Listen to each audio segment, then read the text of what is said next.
Oh, we're on the right side. Oh, but your face. Yeah. Hello? Big metal monster dick in front of my face. Nope, So, don't like that. Do you like it now? Yeah. Okay, we're on the right side. I don't know if anybody's watching, but we just saw Nope. And, it was a fun drinking game, I'll tell you that much. It was, because I kept telling you to drink whenever they said nope, and we snuck beer in. Yeah, we had these two big tall boys of Blue Moon. So, hi, I'm Danny Knightmare. I'm Gory from Movie. And we're Horror Addicts. And, yeah, we just saw a bunch of horses get sucked up into space, as the poster, shows you there.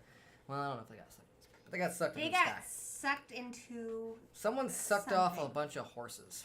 Yes, someone sucked off a bunch of horses. That is, nope, not what a lot of people would like to see, I don't think. So, Kevin and Ben are here. What's up, Kevin and Ben? How you guys doing tonight? I like what Ben says. He says, nope is dope. Nope is pretty dope. By the way, Rich. Rich is here. Please let us know in the chat, just because I always fuck this up, if you guys can hear us okay and if there's not like an echo or something annoying. Yeah, tell us if you can hear us. And good to Christian see you, Or. Kevin. By the way, Kevin, Movie Massacre, you guys should sub each other because you both have great channels. Mm-hmm. What's up, Christian Or? How you doing? Christian Or just saw Tropic Thunder. Dude, that movie's funny. Yeah. Tom Cruise is hilarious in that. Never go full retard. Wait. Anyways, so yeah, we saw Nope. We'll keep it spoiler free for this first part. Yeah, when the movie poster changes to spoilers, then you know we're in spoiler territory. The red lights come on. Because there's a lot of twists in this movie. There's like a twist at the end of the first act. There's a twist at the end of the second act. We're not talking about that yet. I know. It's going to be hard to talk about it without spoilers, so eventually we're going to have to. I'm going to give them a spoiler-free synopsis. All right, you do that. Based on what is in the trailer. And honestly, I was one of the ones who thought the trailer showed a bit too much. And a lot of people will tell you that it doesn't. I still think it showed more than I wanted to, just because I really wanted. Blind as possible. I liked the mystery when this first came out. There's this cloud with a kite string. It just looked so bizarre. I loved just how strange it all looked. Mm-hmm. And I wish they would have just left it like that. However, the second trailer does let you know that there are a brother and sister who essentially wrangle horses for Hollywood movies. Their family has a business, and they're dealing. Their father was a man played by Keith David, who has died, I think, 3 months prior. And they're healing as best they can. And then they find some kind of a extraterrestrial phenomenon, at least that's what they think it is. And they want to capture it on film. They think that's going to be what's going to save their family's business, that's going to keep their name good. And other people get involved. There's a guy from a Fry's business who's really into extraterrestrials and he wants to get involved. They contact this great documentary filmmaker played by Michael Winco to film it. Mm-hmm. And meanwhile, their neighbor out in the middle of nowhere is played by, Glenn from The Walking Dead. I can't remember. Stephen Yeun. Yeah, he's also in Mayhem, and I love that guy. He's a really interesting character. He was a child actor who... was in a movie called Kid Sheriff. Kid Sheriff, and seems kind of like Holes, so the movie Holes. Yeah. And he is kind of exploiting his childhood fame to make a living now with his wife and children. So he has this place that's kind of like a ranch, exploiting like the Kid Sheriff thing. But he was also on a short-lived TV show called Gordy's Home, where it was about a family who lives with a chimpanzee, and he's a little traumatized by the fact that one day on the set, the chimpanzee loses its shit because a balloon pops and kills a bunch of people. And he honestly kind of shoves a lot of his trauma under the rug because he's just trying to act like he's okay and trying to make money from it. But really, that's what a lot of this movie is about. This movie is about essentially how horrible things tend to get audiences' attention. So, you hear that, a YouTube stunt went wrong and someone was killed on camera, and a lot of people will go and watch it. Yeah. TMZ is kind of like mentioned in this as well. It doesn't matter if you're in Hollywood making movies, if you're just on YouTube making videos, if you are a TMZ guy going out for that latest scandalous scoop, the media will eat you up. And if you get obsessed with it, you will get eaten, and it will shit you out, basically. And we're not spoiling everything. I mean, you guys know going into a Jordan Peele movie that it's going to have social commentary. The first movie he did, Get Out, was a lot about like liberal racism and systemic racism. His second movie was about like the exploitation of the working class. This movie, I really like how his themes are very. This movie's saying a lot of things.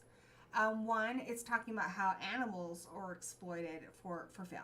Yeah, the chimp, the chimpanzees, the horses, and each chapter in this movie is named after one of the animals that's been exploited. They didn't sign up for that shit. They didn't want to be in a movie or a TV show. And they're put through this stuff, and a lot of times they're not respected. And it leads to injuries because people forget that they are animals. They're not human beings. They're not actors, and they didn't sign up for this stuff. Even OJ and his sister, Emerald. They're like, because OJ had it mostly with his dad. That's why he's OJ, Otis Jr. Their business is dying as well. Hollywood is now kind of done with them. They can use CGI horses instead. They don't need them. Hollywood's pretty much done with them now. It's eating them up, and it's kind of shitting them out. And, you'll hear the word spectacle a lot when you talk about this movie. One, Jordan Peele, he got a lot more money for this movie than he did his other projects. So he says this movie is his spectacle movie. That is the theme. It is gorgeous with the special effects. And the stuff they did with night cinematography here is incredible. You just got a super chat, by the way. Oh, hell yeah. Thanks, Fairpoint Station. The night Appreciate cinematography is gorgeous. One, it does look like night, but you can still see what's going on. And especially a lot of these night scenes are done with Daniel Kaluuya, who is very dark skinned, and it's incredible because just his eyes are the light in the screen. It's gorgeous. It's gorgeous the way they use light and shadow, the way he uses his performers. Truly phenomenal night photography. Great special effects for the most part.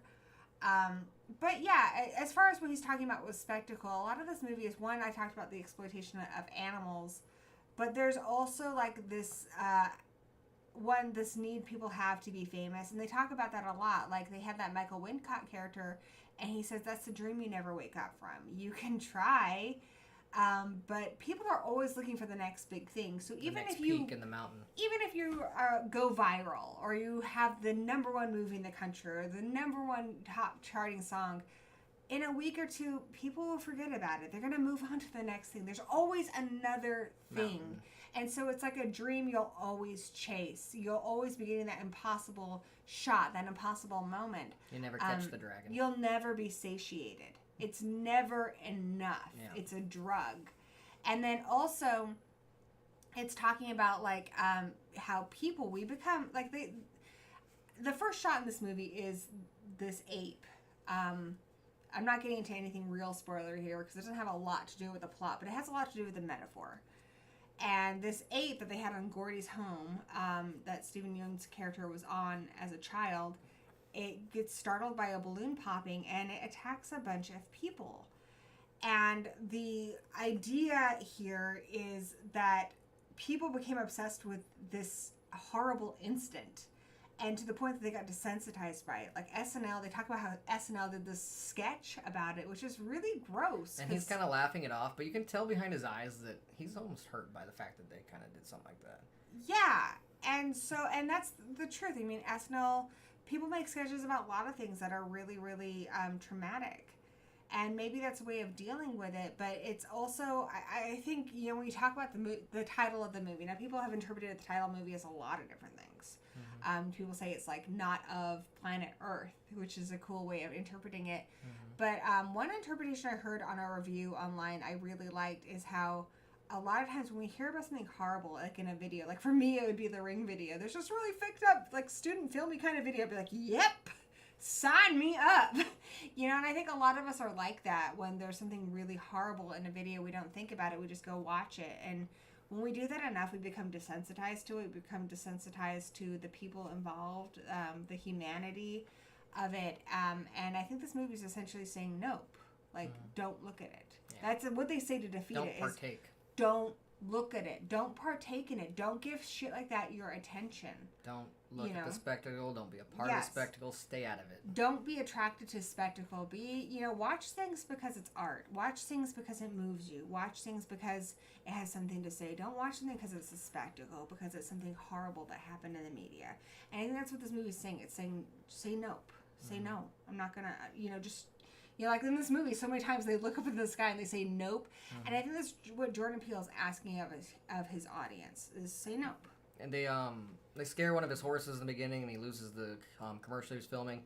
But he says, don't get in the horse's eyes like that. And the flashbulb freaks out the horse and gets in its eye. He talks about how you don't look him in the eye. The chimp, don't look it in the eye. It might kill you. It might find you aggressive. Don't look something in the eye when you see it.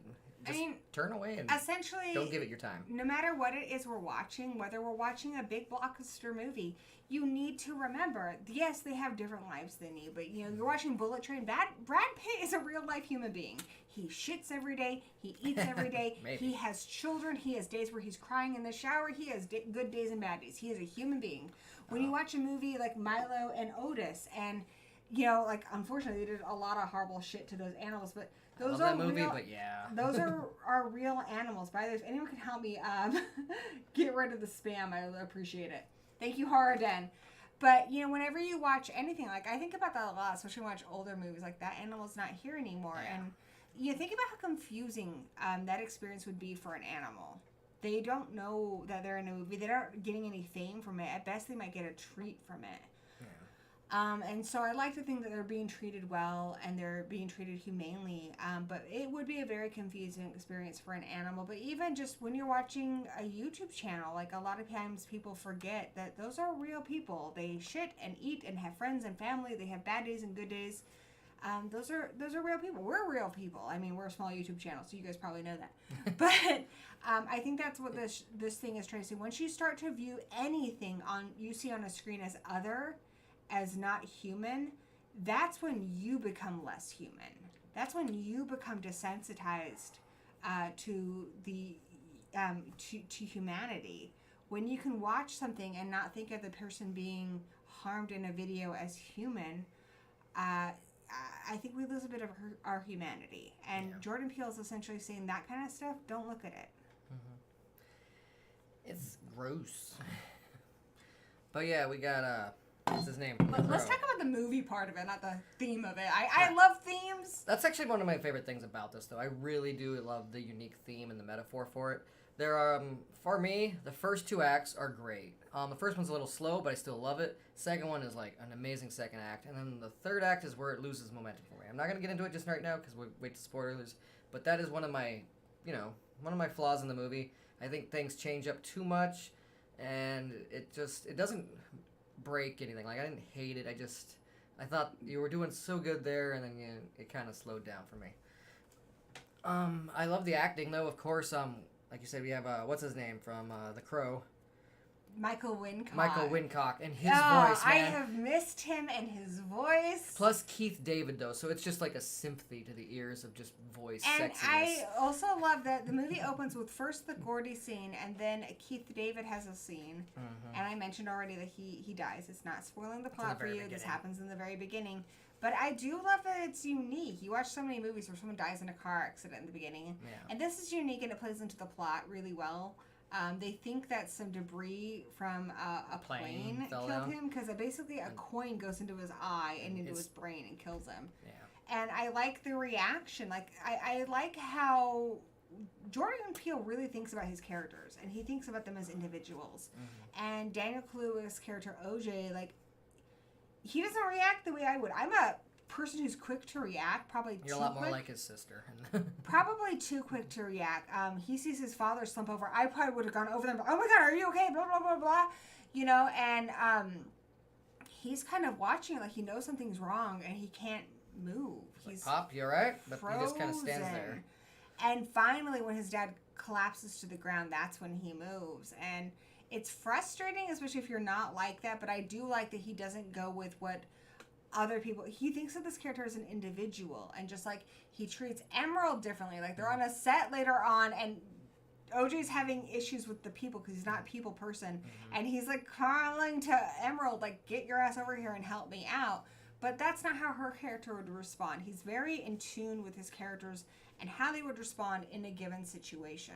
He's kind of the more stoic, quiet, hard-working type, where she's all the flash, she's the people person. Can I make Rich a moderator? Yeah, why not? But she's more like all the flash. She doesn't like to do the hard work. She likes to, like, anytime he talks about how there's work around the ranch to do, she's like, oh, have fun with that. But she is the people person. She is the energetic. She is like the life of the party in the sense between the two of them. And they actually play off each other very well. And it reminds me of me and my brother. Yeah. And then you get the guy from Fry's. It's like Circuit City or some shit. But he's named Angel, and he starts off very douchey, but he kind of grows on you. They picked Fry's for a reason, because there is a Fry's location where they actually have a UFO spaceship crashed into the front of the building. But yeah, in the beginning, I get it. Honestly, that character kind of reminds me of Danny a bit, because Danny used to work at a gas station. Danny would give zero fucking shits about customer service. Like, he'd be usually writing a screenplay or something. But yeah, this guy's just like, gives zero fucks about making these people until he thinks that they're trying to capture footage of a UFO. Then he's like all up in their shit. He's like watching their cameras from Fry's. Yeah, like they told him not to. He's like, yeah. He's like, hey, did you notice there's a bug on the camera? You might want to get it off that. He's super invested because he's very into the paranormal. Seems like he's very into like the existence of UFOs. What I also like about this, I love when a creator of any type, written or movies, is able to take something that we've seen 1,000 times before and make us look at it in a different way without spoiling anything. Absolutely, this movie does that. It makes you look at a lot of things in this genre of film completely differently. You're like, wait a second, what if that's what was really happening? You can look back at other sci-fi movies like Fire in the Sky, Signs, and this can connect to that. And you're like, oh, what if that was what was happening? Yeah. Like I said, I was really into the first act, even though it is a little slow. Not much happens in the first act. I don't think it was slow because it's a little slow. The first act, what I will say is this. The first act is a very big on character building. Yeah, they're all and we have fantastic characters. I love Emerald. I love OJ. I even liked Angel. At first I didn't think I was going to, but I did. I liked their dad. You're really invested in these characters, and I think all the characters Jupiter. You understand. I like Jupe. I wish they had done more with Jupe, actually. That's one of my complaints in the movie is I was very invested. And honestly, any of these characters could be the main character. You're pretty invested in all of them. They're all interesting, fascinating characters with layers. And that's what that first act is, and I think it does it really effectively so that when the action ramps up in the second and third act, you don't want to see anything bad happen to these characters because you are invested. Some of them are gonna get it, obviously. Jupiter, we said he was a child actor, playing off of that little kid sheriff movie, but he's got like this theme park ranch basically out in the desert, not far from their ranch, and you can go there. It's like prospector stuff. There's like a camera in a well, so you can get a picture of yourself looking down the well to make like the poster of the. But what I like is he has like a rodeo show set up.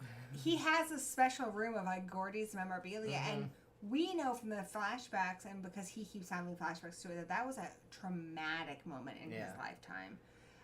But he has to kind of smile and act like it's okay, and he profits from it. He even let someone stay the night in that room for $1,000. And honestly, I think $12,000. I think especially a lot of comedians. I feel like I've seen that with comedians like Robin Williams or Titus. People who've kind of used their shitty past or childhood for comedy. Yeah. And they kind of have to be desensitized to their own pain for a bit in order to be successful. I think even that's what that Life with Louie cartoon was about, basically. Yeah. So. Absolutely. I get it, and I really liked his character, and I'd go to Jupiter's claim, or whatever his little theme park was called. But he's been buying some of the horses from OJ's ranch, and OJ wants to get them back, but there's a weird reason that, Jupiter doesn't want to sell them back. We'll get into that in a little bit. I really liked all the character development. Like I said, they're just kind of trying to get footage of this UFO, but... And they call it something else, because and it's important that they've changed it. It's a UAP, which is UAP...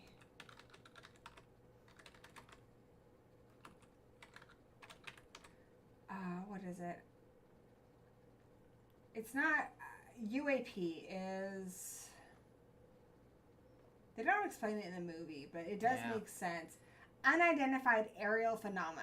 Yeah, okay. So that's what now UFOs have been changed to. And they talk about why it's been changed to that.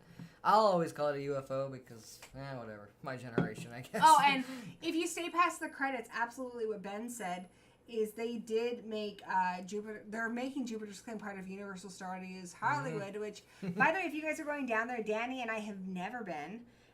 This October 13th, is our 10-year wedding anniversary, and we are going to go celebrate in Universal Studios Hollywood at Halloween Horror Nights. Yeah, I've never been to that. I've been to Universal Studios when I was like 9. So we're going to go check out Jupe's Claim. Yeah, it'll be fun.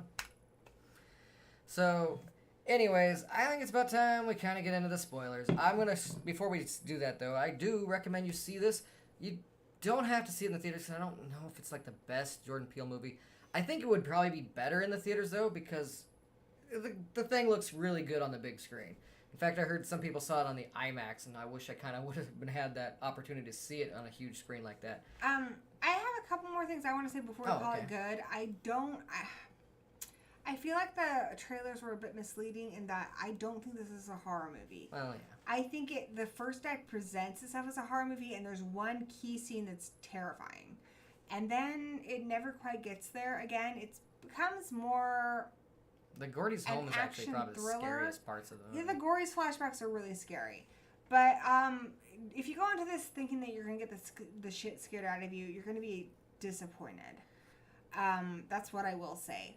However, what he does, this is the biggest budget Jordan Peele's ever had. What he does was the night cinematography. If you're a cinematography, somebody who just loves a beautiful shot, the CGI on this, it was done perfectly. There's not dodgy, as far as I could tell, there wasn't dodgy CGI in this. And it's gorgeous, especially some of the night stuff he does. So for that aspect, if you want to see that to the way it's intended to, then absolutely see it in the theater. Also, what they do with sound and stuff, great score and everything.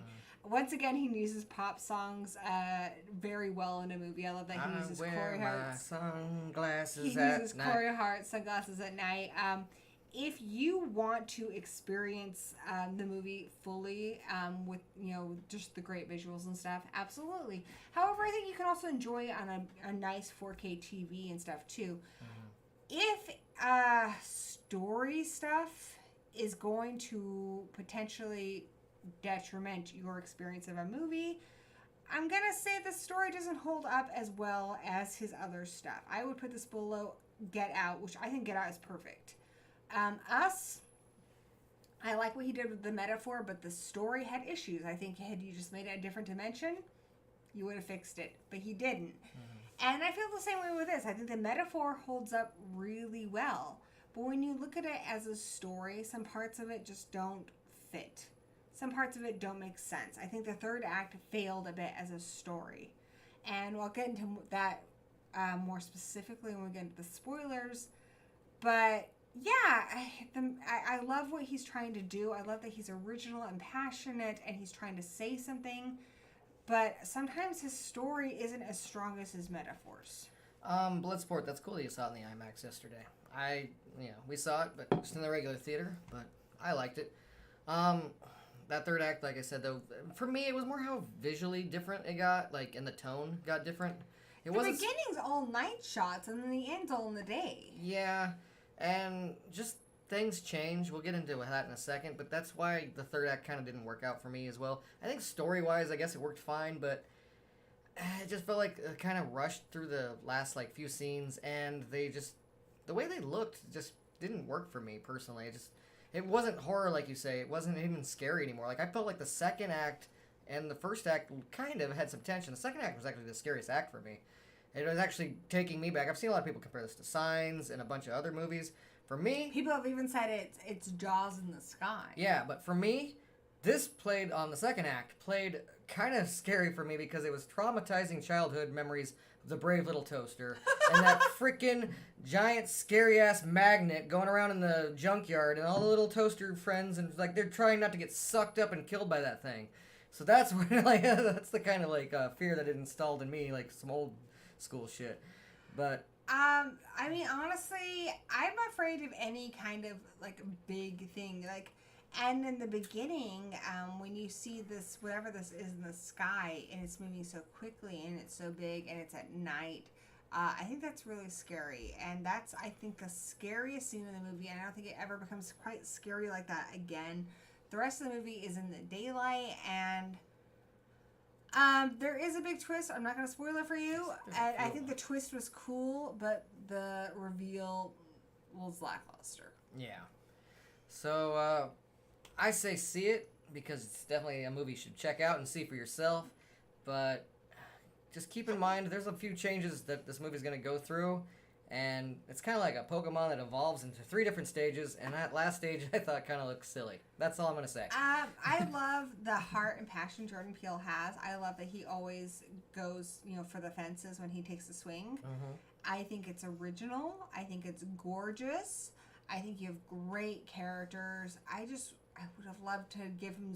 I would just love to see him tighten up that third act a bit.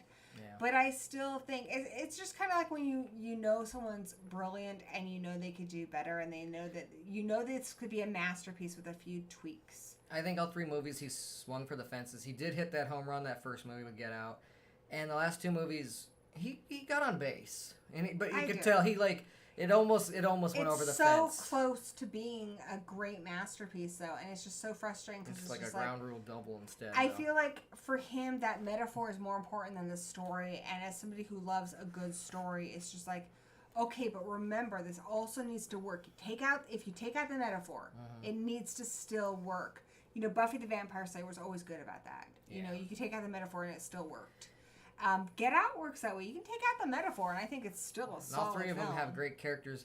I do love the characters in this one. Like I said, the acting is great. The story is almost there. Just, I think they could have tweaked it to make that ending better. And yeah, it kind of falls apart a little bit at the end, but. And I'll get into that with the spoilers and as far as what I mean. But don't take that to mean that I'm not recommending this. This movie is cinematic art. It's gorgeous. You care about these characters. It's so much more than what you get from a lot of movies. Jordan Peele was offered the chance to do an Akira movie. Yeah. And he turned it down because he said, I want to keep making original movies. And so I take that as somebody's making an Akira movie? For that, I want to say absolutely. I recommend you seeing this in the cinema. This is a movie with gorgeous sound, gorgeous visuals. It deserves to be seen on the big screen. And honestly, I would rather put my money towards something that's original filmmaking, because when you go see a movie, you're voting with your dollar. Yeah. And you're telling studios, I want to see something I haven't seen before. And even if the filmmaker didn't live up to your expectations, if you want to see more of that, you need to support it with your dollar. If all you ever see in movies is things that are established IPs, remakes of movies you've already seen, that's all you're going to get. If all you're going to go see in the theater is the next Marvel movie, that's all you're going to get. So when something original like this comes along, if that's what you want to see, if you want to see something you've never seen before, 100% go see this in the theater. If you want Jordan Peele to be able to keep making movies like this, and studios to keep giving him the budgets, then yeah, give him your dollar, because otherwise they'll take it away from him like they've done Carpenter and so many other great directors that eventually stop playing the studio's game because I guess the money just wasn't there anymore. So this is a good movie. This is a very good movie. I don't think it's a great movie, but it's definitely worth seeing in the cinema. It's definitely a treat. So check it out. That's my recommendation, is go see it in the cinema. When people, they told Peele that he was the best horror director of all time, he said he won't hear people talking bad about John Carpenter. So, I think that's funny of him. But yeah, check it out. But yeah, let's get into some spoilers now, because there's some shit to unpack here. And absolutely, I will say, very rarely do I see a movie that I'm still thinking about on their way home. I'm still, what is he trying to say? What is, he's trying to tell me something. And I feel like all great art tells us something about what it means to be human. And whether he hits that home run or not, Jordan Peele is always after that. He's always after telling us something that he has learned about what it means to be human. Yeah, this is a deep movie. There's some deep shit going on. And I think for a lot of you, this is going to be a home run. And so take that chance. Spend that money. Go see it. because it could be the home run for you.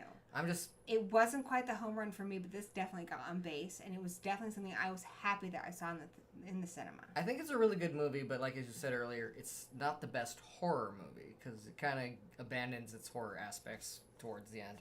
But other than that, still an amazing, interesting piece of art.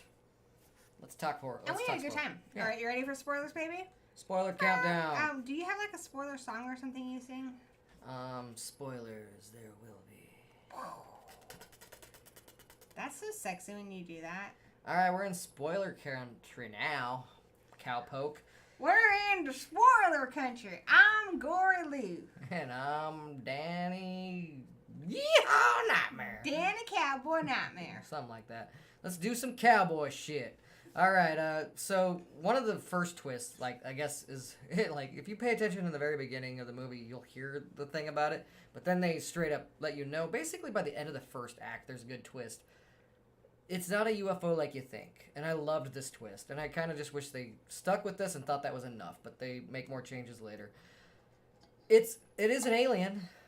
Possibly, I guess. I mean, they never straight up say it's from space. A lot of people believe, essentially what it is this thing that looks like a UFO is a light. That is the organism. Mm-hmm. That hole in the bottom is not a door, it's a mouth.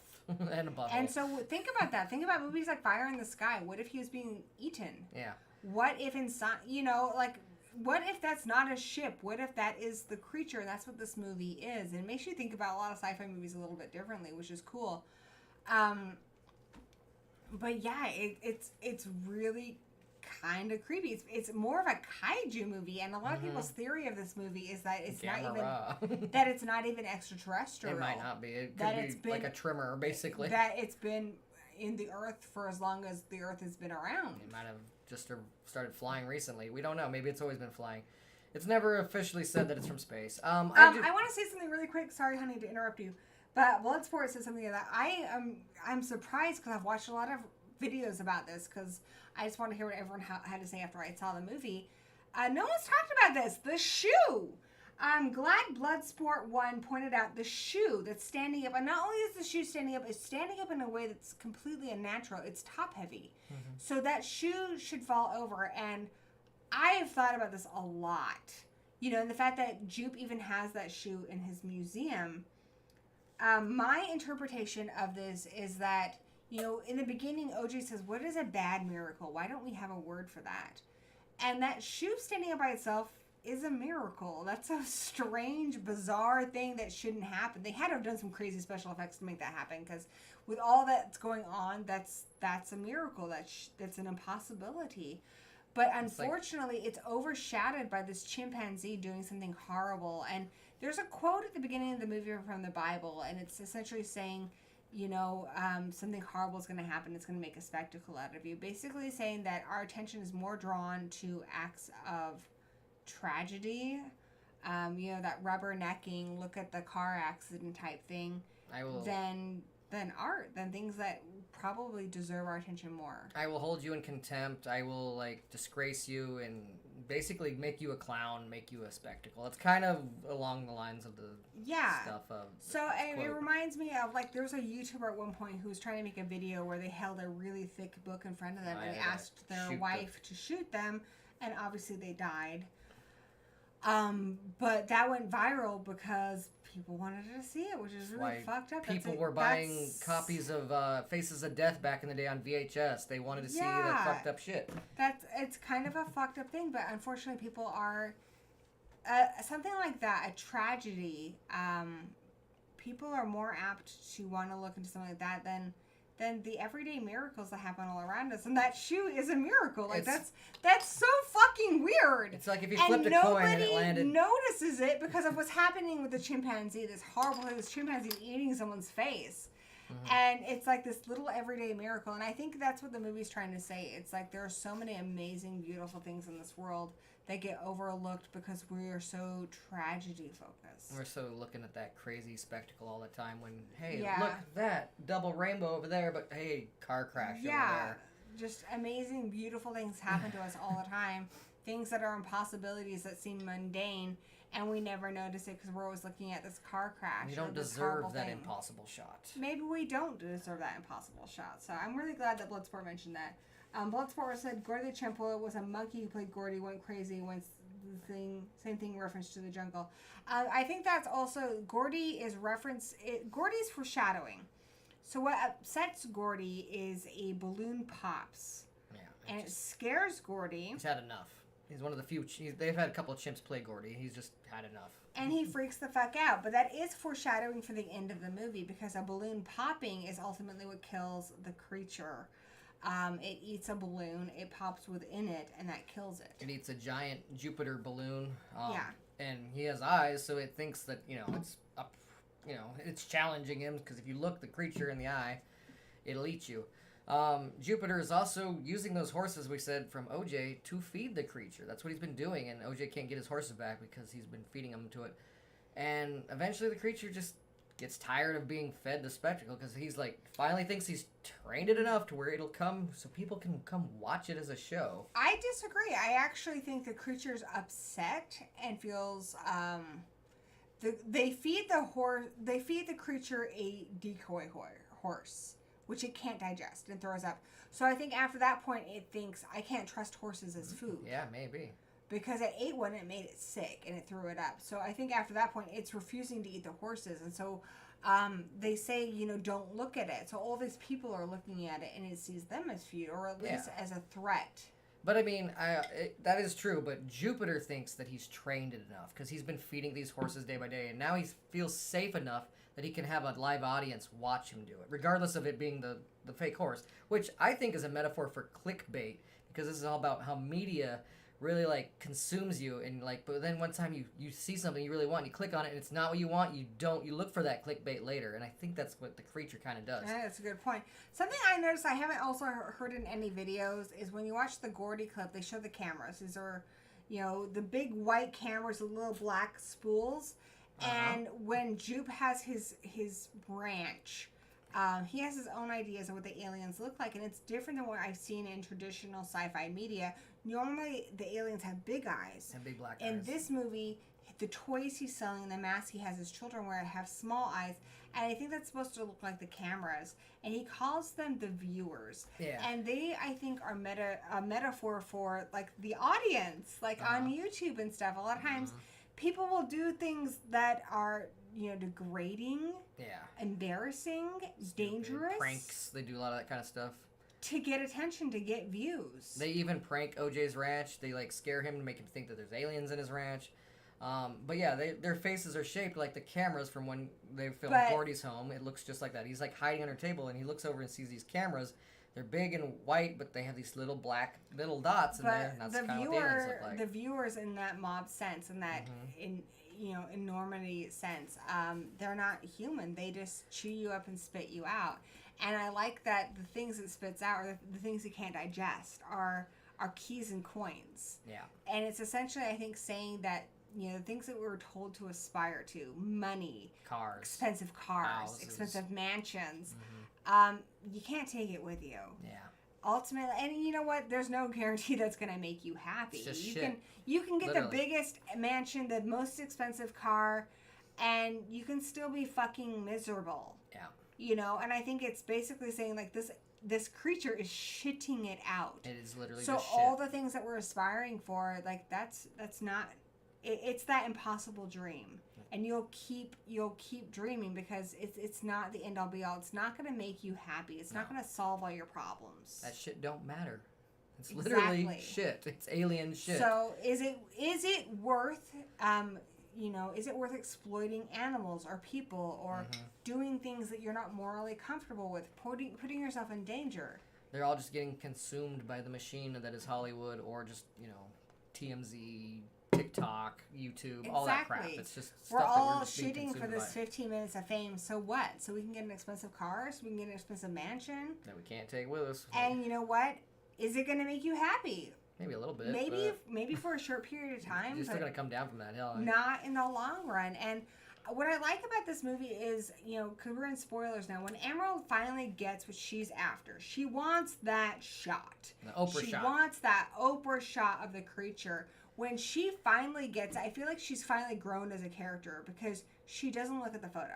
And I love that. Yeah. She looks at the gate. Now, people have interpreted this differently. I think her brother's just waiting to give her a ride back to the house. But she is so happy to see her brother because she knows that's what's important. That her brother made it. Their family is important. And that's what she cares about. I think that's what that scene means. Some people have interpreted it because the sign says out yonder that he's dead. And that means she's ready to move on her own. I think he's alive. I think he's just waiting to give her a ride on the horse back to the house. I think they're both good takes, though. And it depends on how you want to look at it. I'm just saying that's my take. Exactly. I like your take. I think the importance of it is that she's not looking at the photo. She's looking at her brother. Yeah. She understands that, because this whole movie, she's been about getting that Oprah shot. And what's really important is the time we have with the people we love. See, that's the problem with, like, an Emerald and OJ, in a sense. They also want to exploit this creature. They want to profit from this creature. Instead of just running the fuck out of there by the end of the second act, I felt the second act was great, but then they leave town and they're free. But they're going to go back and try and still get pictures and videos of this thing. Now, what I want to talk about was the thing that disappointed me is, like, I think the metaphors are really good here. And Jordan Peele is obviously highly intelligent, has wonderful things to say about what it is to be human. What upsets me sometimes is narratives don't work. In this, he has a character, Jupe, and I actually really liked Jupe, which is Steven Yeun's character, who was this child actor. And I know a lot of people came away from this, and they're like, what the fuck did that Gordy shit have to do with anything? And I like the Gordy shit, though. I did, too, but I do have to say that's a flaw in the filmmaking. You should, with any movie that's giving you commentary, social commentary as a metaphor, you should be able to take the metaphor out of it and still have a good story. And unfortunately, if you take the metaphor out of it, you're left going, what the fuck was the point of that Gordy shit? The Gordy shit is great for the metaphor. The Gordy shit fits that metaphor perfectly. Kind of makes it almost a horror movie because that stuff's good. But in the narrative, it doesn't work. Because in the second act of the movie, Steven Yeun's character is killed off screen. Narratively, that's a huge fucking flaw. You have developed this character. We care about this character. You're using this character in your metaphor. And then you kill him off screen. What the actual fuck? Well, that character should have made it to the third act. If you want to kill him, fine, but he should have lived to the third act. I agree. They should have stretched him to the end, at least closer to the end than he got. Because that is like the big twist at the second act. Because first act ends with the twist that it's actually a creature. It's not actually a spaceship. There's no aliens inside. It's not metallic. It's actually a creature that's living. That's the first act, big twist. Second act, big twist is, he's been feeding these horses, and now he's got this, rodeo thing set up, and he's trying to show everybody, but then, they all get sucked up, including him, and you don't really see much other than them dying inside, and you can hear them. And I love the sound effects, though. People just screaming as they're digested alive. And you can hear it outside, too. Yeah, you can be, about a mile away and hear people being digested, and it's just, ooh. What I like about it is it essentially, Jupe's character, he's hiding under the table when Gordy attacks everybody. And then when Gordy finds him, Gordy doesn't want to attack him.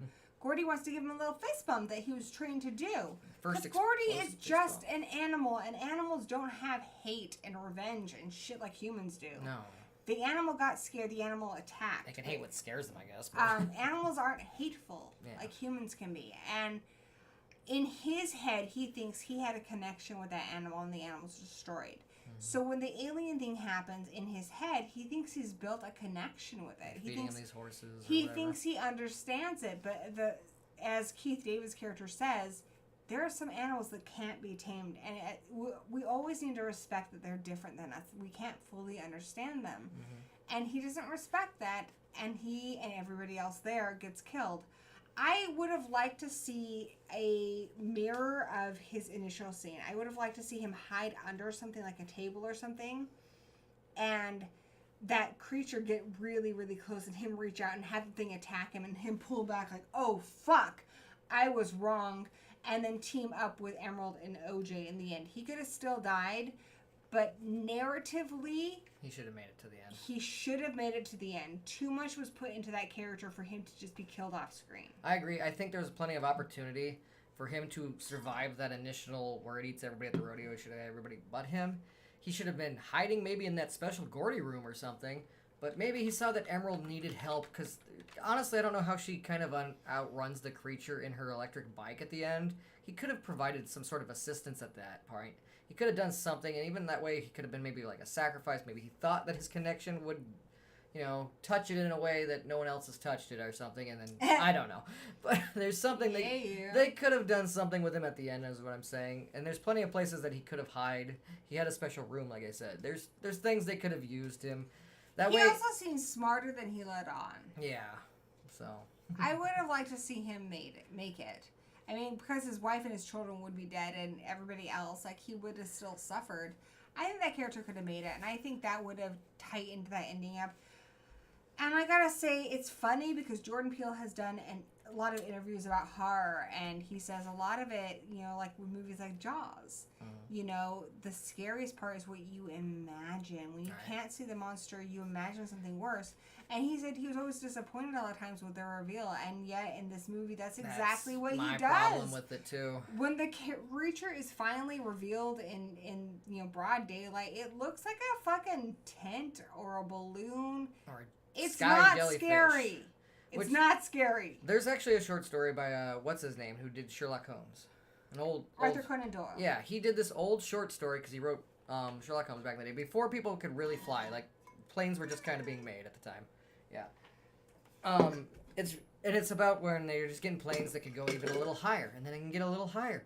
Apparently they got that was in a collection. What was that? The one that Stephen King did recently with flights. Yeah. Like Planes to Hell or something like that. That was a good one. But yeah, it had that. But it's an old short story from way back in the day. But the story was essentially if you got up too high. It's basically treating the sky like an ocean. And yeah, we don't know what's up there. Creatures that we don't know is up there. It's this uncharted territory. And I think that's cool because no matter where we are, like Jaws means scary to go in the water. But whether you're in the water, the mountains, the rainforest, anywhere, there's always the sky. Above the clouds in the sky in the short story, there's these sky jellyfish, and they pull pilots out of their planes and eat them and dissolve in them. And that's basically what we're getting here. But it looks like a circus tent meets a jellyfish. Like, when you're a kid and you're in elementary school and they're like, hey kids, we're going to hit this tent and you all like... That's what it kind of looks like with like a kaleidoscope eye. Yeah. It's not scary and it doesn't even make biological sense. No. Because this thing's able to consume, how many people at the rodeo? A good 20 or, a good 20 people or so. So this thing, obviously it probably has some kind of stomach acid, but it should have some kind of teeth or tentacles or something. It doesn't have anything lethal about it. It does have bloody diarrhea, which is a really cool scene. That part was cool. Where it just like poops blood and keys and coins on their house. Bloodsport says the creature looked like a giant flying curtain with microchip mouth. It was like a flying vacuum. I agree. It looks stupid. That's the problem. At first, in the second act, like I said, it was giving me that Brave Little Toaster vibes where it was like this sand dollar, but it had a mouth and it was like a spaceship that ate you, and I thought that was so cool. Why did they change how it looked in the third act? I wasn't sure even how it changed. At first, because it tries to eat Angel, but he wraps himself in barbed wire and tarp, right? And then it sucks him up, and then it spits him out because he doesn't want to get ripped up by barbed wire. I'm like, did the barbed wire rip it up and make it like that shape? But I don't think that's the case. I think that's just coincidence in the timing. It just all of a sudden looked like this weird kite, like a jellyfish kite. Yeah, and Ben Grimm says it suctions it like a whale, like it takes everything in, and I agree, and it spits out what it can't digest. Poops blood. Rich is really happy that it poops blood. Yeah. That part's really cool. I think what makes this creature scary is, for me, I'm really scared about things that are massively bigger than me, whether it be in the ocean, like even a whale. That scares me. It's so big I can't even wrap my head around it. In the sky too, like seeing something that big in the sky, that's the idea of that scares me. And then its speed, the fact that it moves so fucking quickly, its sand dollar that makes form, it scarier than even Godzilla, because that thing moves so fucking fast. When it was a UFO shape, though, when it gets bigger, it's slower. Like she can get away with it on its bike. I wish they would have used that more, like shown you the size compared to the people, and I think that would have been the scariest aspect of it. But in the third act, I feel like it really abandons the horror aspect of the movie. Yeah, I didn't like how it looked. It looked silly. It's more like Twister. Yeah, and like, I think Twister might have been even scarier in its third act, but... I like what Ben Grimm said. He said, I think they wanted to figure out how UFOs are always called weather balloons and made itself look like a balloon. It's I true. agree. I think he thinks about stuff like that. But it wasn't scary. Yeah, it looked silly at that point, and that's sad because I thought it looked pretty scary as the UFO that was alive. I'm like, that's a cool, unique way to explain like a UFO. Curtain jellyfish. Yeah, it looked silly. It was slower at that point. It's like Frieza. This isn't even my final form, bro. But it took it too far. Like it's the third evolution of a Pokemon, but it's just a silly version. I don't like it. I'm like, oh no. Can you imagine seeing a cloud that you notice it doesn't move, and like that's weird. And that's creepy. And then it moves at like lightning speed. Like that would scare the fucking shit out of me. That would scare the shit out of me. And to find out that it's a living organism. Yeah, it's not going to beam you up, Scotty. It's going to suck you up and dissolve you. That is such like a flying scary Snorlax idea. And the fact that they didn't really I mean, this movie's all about exploitation, but they should have exploited that idea for, milked it for that horror, because it's a scary idea. And I feel like the third act really made it not all that scary. Yeah, that's where it stopped being horror for me, and it's sad. It's sad that it went there, because I was actually pretty terrified in that second act, but the third act I was like, But if you go into this expecting like a sci-fi thriller adventure, I think you're going to be satisfied. If you go into this thinking, oh, this is going to make me pee myself, you're going to probably be disappointed. You'll get built up like, okay, we're getting there. I'm going to say you're going to release a few drops of pee in the first act, and then no pee for the rest of the movie. You'll get horror blue balls. You're gonna get wherever your pee comes from, your bladder blue balls. Yeah. Blue bladder. Blue bladder. Because you're not gonna pee in the second and third act. It becomes more of a adventure mystery type thing. Adventure thriller. Since we made a drinking game every time they said nope, I actually did have to pee the entire movie. Like, as soon as the credits were done, I had to go piss. So I also feel like part of my disappointment was the way it was marketed, because it was really marketed as like a really scary movie. And when it's done at night and you see the size and the speed of this thing, starts it's really off scary. like a scary movie. But after that, the whole movie's done during the day, and I think it makes this creature so much less scary. And then when it shows its final form, it's not scary. So if you go into this knowing that you're getting kind of an adventure sci-fi thriller and you don't expect to be scared, I think you might be pleasantly surprised in some places, but you won't be disappointed. Yeah, the way the second act ends, kind of like they survive it and they go to Angel's house, but then they come back with a plan and they got like a wind-up camera that's not electronic, because when you're anything around it, electronics go down.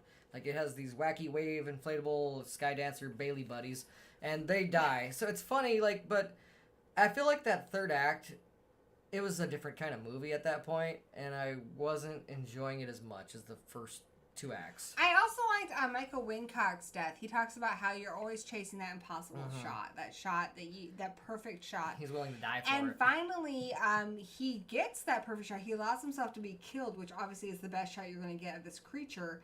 And I did see that at one point you see film spooling out of a camera, but it may not have been that one. So it's entirely possible his art survived.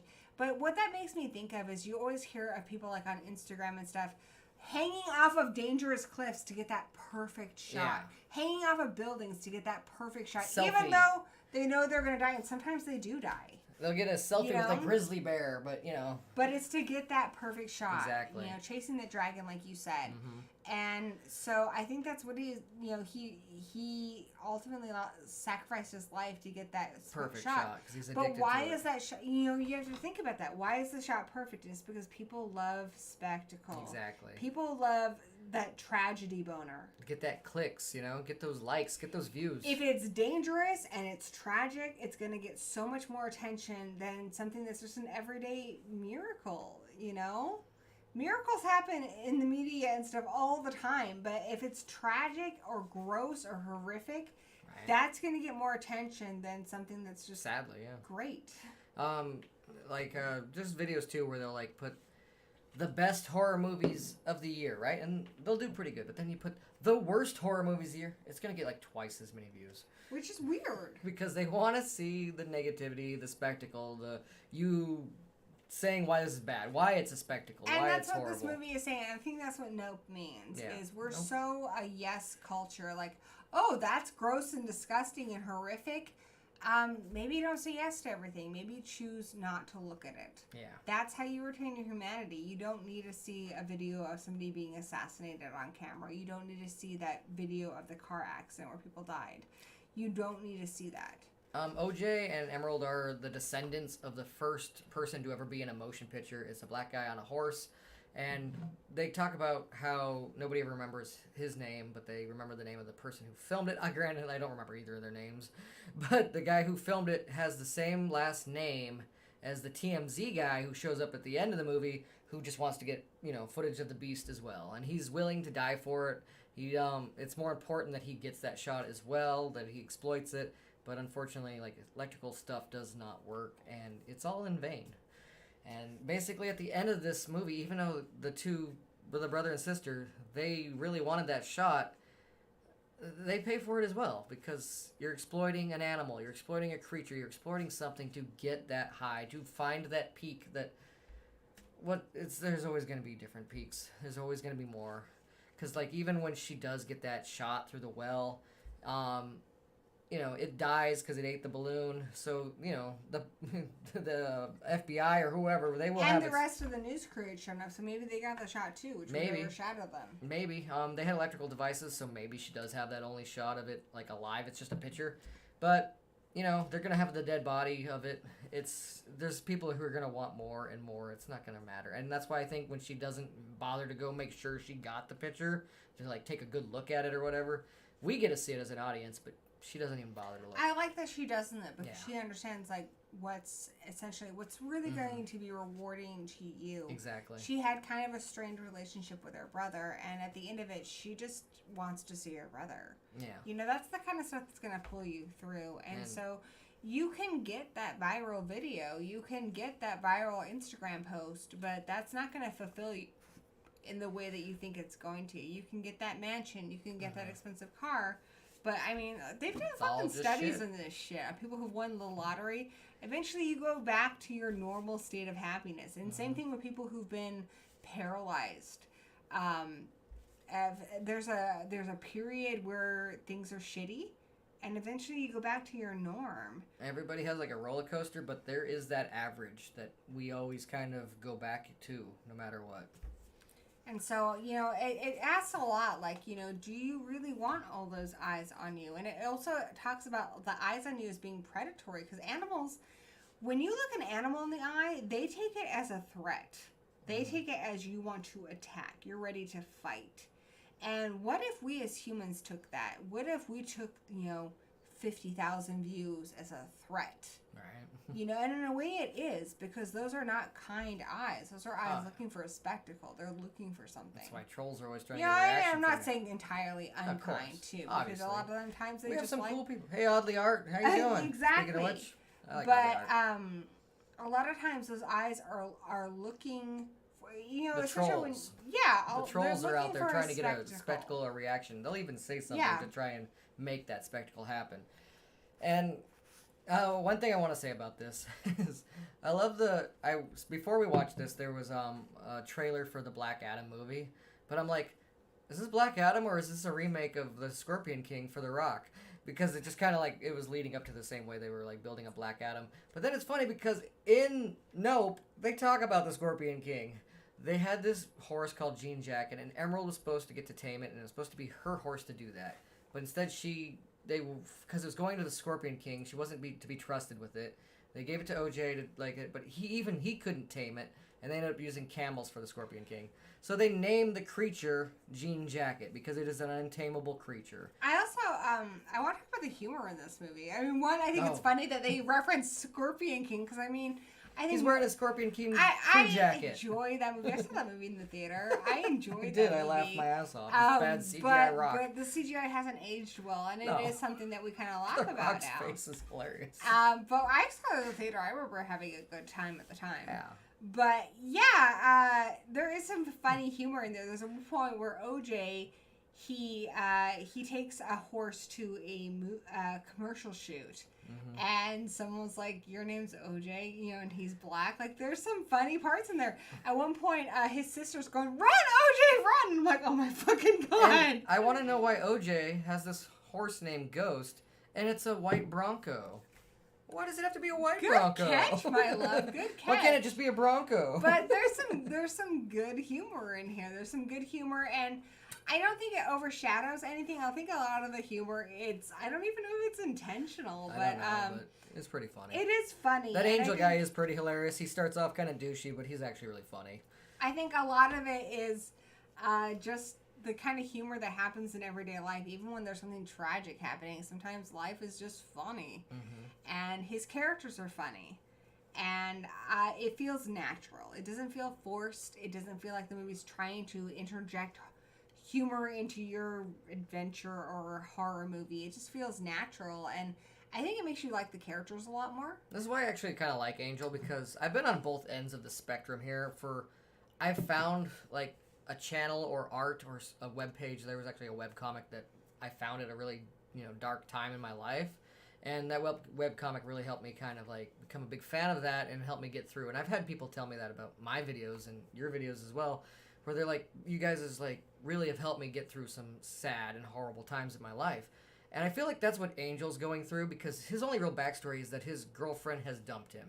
But because she got a break on a CW She got a break on a CW show. Which is, again, everyone's chasing that dragon. She is as well. That fame. She left him to chase that dragon. But he now is in a low part of his life, and he can tell by, like you said, he gives no shits as he's ringing them up and stuff. But he gets so fascinated with what they're doing that it becomes like his saving, that your content is saving me type thing. He's watching them from his work. He's not supposed to be. He's illegally watching their channel to see what they're like trying to record, because he knows that they're hunting an alien. Their cameras. And exactly. I also feel like there's something to the existence of the paranormal. Whether it be aliens or ghosts, it makes the world feel bigger. Yeah. Makes the world feel a little more special and interesting. And it's getting him to... And I think he wants that, because he wants to believe that the most exciting thing in our world is not some fucking CW show. Yeah. That there's another layer. That, exactly. For some people it's the afterlife or religion or something, and for him it's aliens, and that's something that makes the world feel a little bit bigger, a little more special, a little more interesting. He represents that positive part of the audience in a sense, and that's why I ended up liking him. He is kind of like, douchey, and you don't care about his girlfriend problems at the beginning. But he's looking for that real miracle. Exactly. That shoe that stands up for no fucking He's actually reason. looking for that, right? Yeah. And that's, kind of probably what saves him in the end.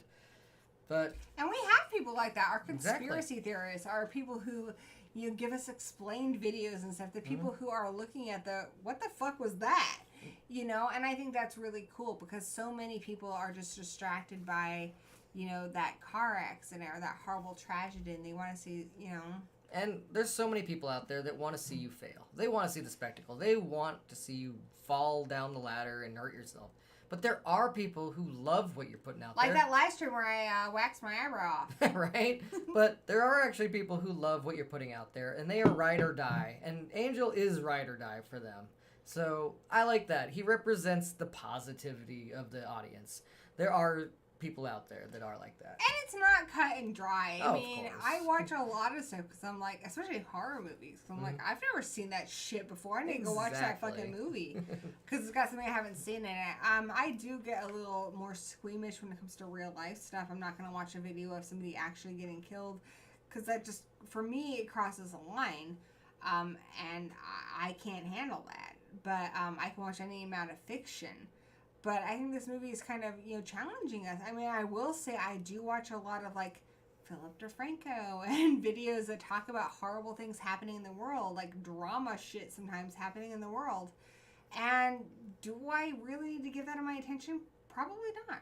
No. Yeah, it doesn't matter. I mean, I'm guilty of both. There's things that I look out there for that give me a very positive, healthy, yes, consuming vibe of the media. But then there's also things I watch that are quite the opposite, and I'm just like, oh God, this person is. I mean, I fucking watched the Depp versus Heard trial.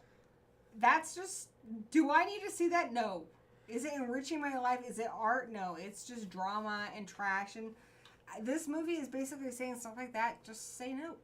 Yeah, exactly. Yeah, I have guilty pleasures of people that I'm like, I'm not into their like content for many reasons other than. Oh, that Gory movie channel that you're obsessed with? Oh no, I love that one. Who was that one guy? And he interviewed what's her name, Eugenia. There's that kind of stuff. Shane Dawson? Yeah, Shane Dawson and Eugenia, what's her name? That stuff, it's like, oh God, I shouldn't watch this. I know I should just say nope, but... Like how he did the whole thing with one of the Paul brothers? Oh, and the Paul brothers. Paul? And one of them's now in WWE. It's like, oh. I mean, there is that thing when you hear that bit Some people are into that. You hear that bit of drama. You know, if you're into wrestling, you heard that... Vince McMahon's embroiled in some Thankfully, kind of he's controversy. retiring as of yesterday. But, there is that part of yeah. you that, like, wants to know more. But at the end of the day, it's like, why do you need to know? I mean, we all kind of know anyways. But it's like, yeah, if there's a video that says, here's the juicy details, I'll probably click on it even though... Ew. I mean, to be honest, do you need to know what happens in celebrities' personal lives? No, not usually. No.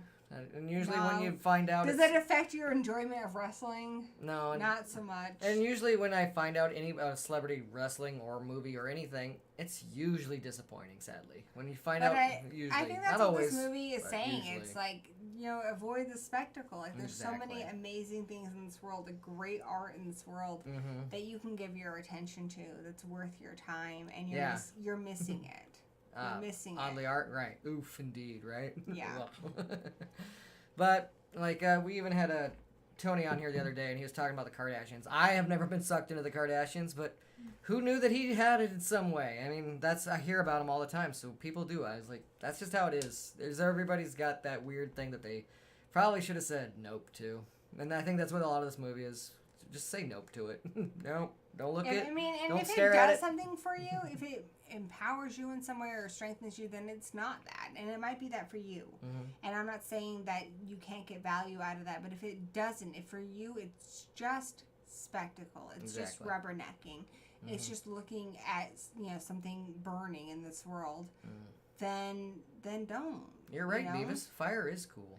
It's not. This movie's basically saying it's not good for you. Exactly, but it's I'm not sure good for your humanity. I'm sure Jordan Peele is guilty of it too, though. I think that's the whole point. We all are a little bit. We all are. I mean, I'm not saying I watched the fucking whole Amber Heard trial.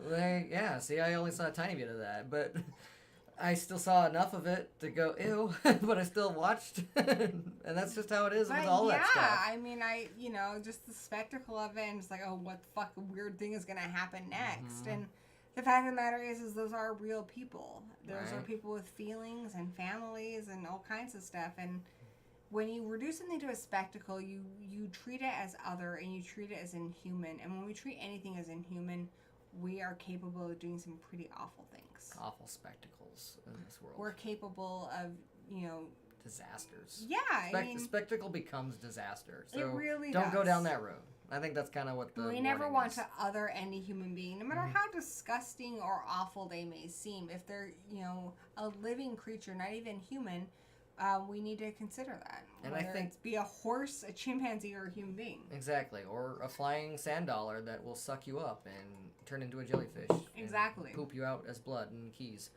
But yeah, I think that's essentially what it's saying is it's like, this whole audience, do you want to be a part of this thing that just chews shit up and spits it out? And I feel like the metaphor of it changing into the weird, like from what it was to the ending is your audience is always changing. They always want more from you. They want more and they will like consume you. It gets ugly. I don't want to, No preface here, I'm not trying to say I understand, because I don't. This is the biggest channel I've been a part of is Horror Addicts, which is 15,000. In the scheme of things, that is a very small channel. And my personal channel, it has 2,000 subscribers. That's itty bitty bitty. So don't take this as an arrogant thing saying, oh, I totally understand. Because I don't. That's just what our take is. But I will say, being a part of Horror Addicts, one of the reasons I started my own channel is when Horror Addicts got to about 10,000 views, because it's a family channel, some people might subscribe for lols. They might I got hiccups. Mm-hmm. They might subscribe for Danny, but we got so many comments talking about my weight, my voice, my content, how I shouldn't make jokes. Because women aren't funny, right? How women are funny, and it really started to beat me down because I am a human being. I'm not just a content machine. Yeah. And it got hard, and that's a big part of the reason why I was like, I'm going to start my own channel, because if it's just me, they're subscribing for me, and if they don't like it, then they won't stay. Right. But with Horror Addicts, a lot of people, might come for Danny and might be like, well, what's that annoying girl doing on there? And I like having a smaller channel. I really do. I don't want to go viral, because at 2,000 subscribers, people are really nice. I'll say the sand dollar is cooler than the jellyfish. It's smaller, people want to hear what I have to say. People are kind. Right. And at 10,000 subscribers, people got a lot less kind. So... Anyways, it's been a little over an hour, and I think I've said about as much as I can about this movie. I love all the meanings and metaphors that are in it. I think that third act just visually just looked bad, and that's my main problem with it. And just, I feel like some of the last parts of the character... creepy creature. I want a scary creature. Not this weird kite thing with a weird microchip. It kind of like, it feels like you flip a blanket. Rainbow Fright's here. I just want to say I'm happy. Hey, Rainbow Fright. We love you. Yeah, fuck people. Right? In a sense. The people in a general. There's so many awesome individuals out there. But I'm happier now with a smaller audience that seems to really enjoy what I'm creating. That, as opposed to, I mean, I love still being on Horror Addicts with these streams and stuff, but having a smaller audience of people who genuinely support you is much more fulfilling than having a larger audience that wants to tear you down. And I feel like a lot of the big people, like from TMZ or big YouTube channels or even movies, they're trying to please so many people that they're just going to get torn apart. There was even a great video on Channel Awesome with Nostalgia Critic. Yeah. He did one where it was he was visiting his past self, and he was like, why don't we read the comments? The comments are so nice. And it's like, they're not now. Right. And I understand why big channels don't read the comments, because the bigger you get, the more inhuman you become to people, and the more people think that they can say whatever they want, because you're not going to read it. You have 1 million views. You have 1 million subscribers. And if you're not going to read it, but they a lot of times they do read it, and it does hurt, because they're normal people.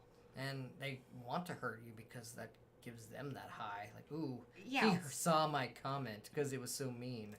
And it makes me sad when really large creators will create videos talking about these horrible comments and stuff, because you're giving them what they want. They want that attention, and a lot of times there's so many comments that are supporting that creator, that love them, and they go unnoticed. And I don't blame them, because I've been there. That one shitty comment you get that day is going to stick in your head so much more than all the amazing comments. And think about when you go fishing, right? You want to catch the big fish, right? So that's what the trolls do. They try to catch the bigger the fish. If they catch a tiny little channel, it's not gonna be worth it. Usually they'll throw it it's like throwing it back. But if they catch a bigger channel and they piss that one off, it feels good to them. But I do try to on my own channel, because I know how much it hurts. Because I'm a big fan of not Angry Video Game. No, I am a big fan of him. It's a massacre. He's great. But Black Nerd Comedy, he does a lot of videos where he highlights horrible comments, and it's like, but I leave you good comments all the time. Right. Why aren't my comments important enough to be on a video? And so on mine, the only comments I've ever highlighted are really nice comments that really made my day and made me feel special.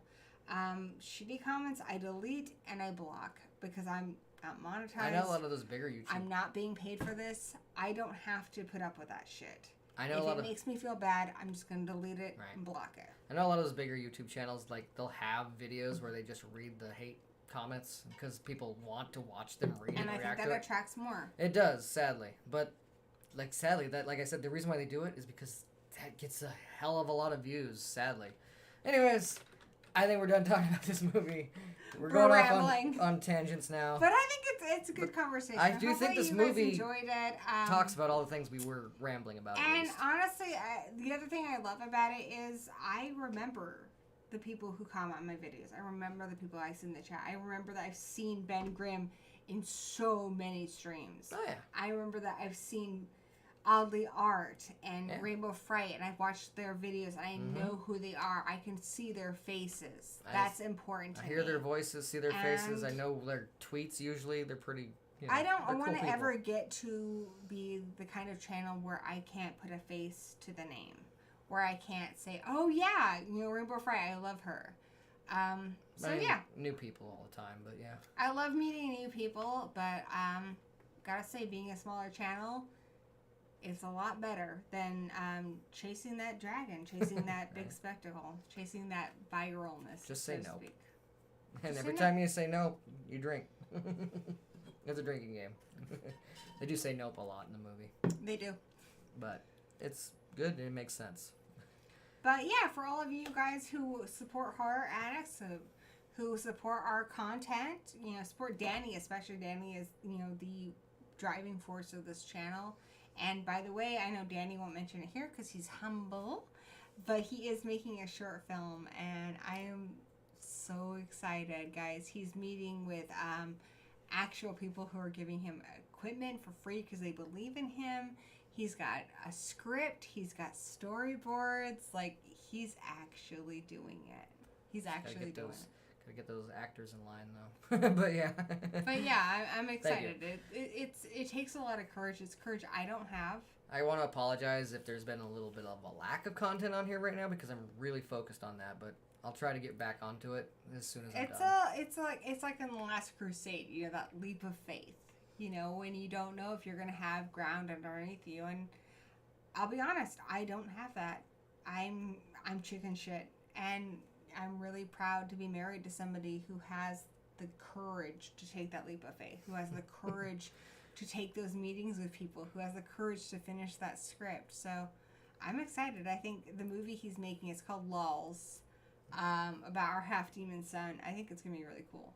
Yeah, so we'll be, in fact, I want to give Movie Massacre a little shout-out extra because he's letting us use some of his property to film on, so I really appreciate that. Absolutely. Please subscribe to him because, yeah, his characters are raunchy pumpkin, but that man is true blue, salt of the earth, a good dude. Yeah. He's good people. So definitely subscribe. And subscribe to my guest here, Gory B Movie. She's got a great channel. And I also want to shout out some people in the chat, like Oddly Art and Rainbow Fright. Big fans of both of them. Mm-hmm. Rainbow Fright's got incredible content, so definitely subscribe to her. Mm-hmm. And our lair. Yeah, all of them. I haven't seen Bloodsport Hard. Do they have a channel? Check it out. But always check out everybody else in the thing. Yeah, so I recommend this movie. It does fall apart a little bit in the third act from being a horror movie. It's still a good movie. It's just not so much a horror movie in that third act. So I feel like it lost a little momentum there. But overall, the thing is it still made me think and talk a lot about it. Like, I was always thinking about this movie, like, oh, it didn't quite leave my head. I think that means it's a good movie, because good movies do make you think. So I think Jordan Peele is one of the best filmmakers of our current generation. Oh, yeah. I think he's incredible. I think he's a genius. And so when he makes something and I'm just like, gosh, a little tightening here, a little, bit here would have made it a masterpiece, it makes me a little sad. Because I think he is brilliant. And for whatever reason, a couple times he has just missed the mark of masterpiece. But being less than a masterpiece is still incredible. They might not all be home runs, but he's been on base every time. And I would have to say it's very fitting that he was producing The Twilight Zone, because I feel like between the trilogy of his movies so far, he's very much The Twilight Zone. Like, this is in the spirit. Not every episode of The Twilight Zone movie was a horror episode. There's plenty of episodes of The Twilight Zone that just have, like, good meanings and twists and commentary on society and all that kind of stuff. So I think he is very much The Twilight Zone. They are bizarre, they are unique, and I think continue to check them out so far. You see Jordan Peele on a marquee, you check it out because Exactly. he is trying to tell good stories. He's trying to make people think, and he's still doing that. Just don't go into this thinking it's going to be like super scary throughout the whole movie. That's all I'm saying. It's Just more don't go into sci-fi this- and bizarre than it is scary. There's some some tension in there, some good tension, but overall it's not a horror movie, I would say. But it's still a good movie. Check Well it out. said, love. All right. All right. Let's piece it out. Nice. Wait, what do we do on this channel? Cut. Cut!